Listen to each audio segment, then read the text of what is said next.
Was questioned Friday after the first body was found, but later released. Are there any other bodies?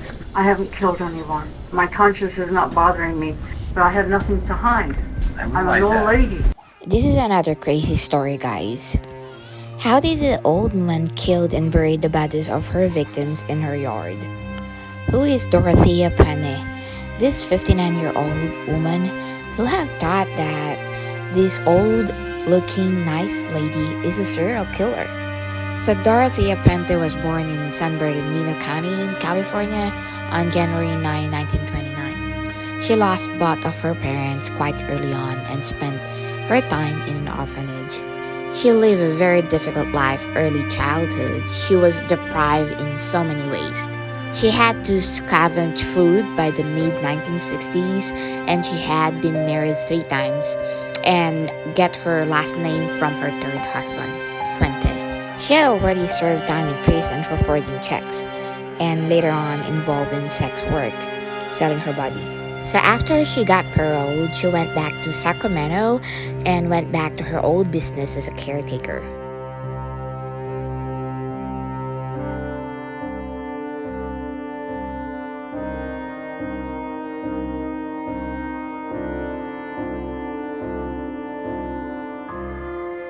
She continued forging signature on the back of the social security checks of her victims and then cashing them out.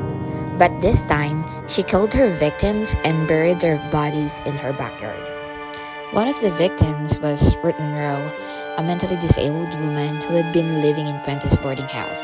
Her body was found buried in the backyard of the house. Second is Alvaro or Bert Montoya, a developmentally disabled man who was also residing at Puente's boarding house. His remains were discovered in the yard as well.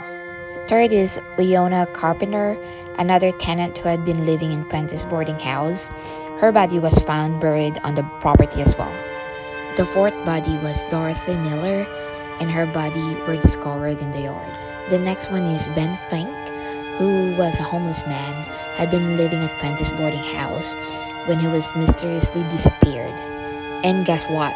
His body was eventually discovered buried on the property.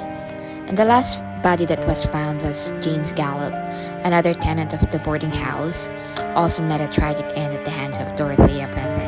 Puente was convicted of the murders and sentenced to life in prison without the possibility of parole. The case shocked the community and garnered significant media attention due to the contrast between Puente's seemingly harmless appearance and her gruesome crimes.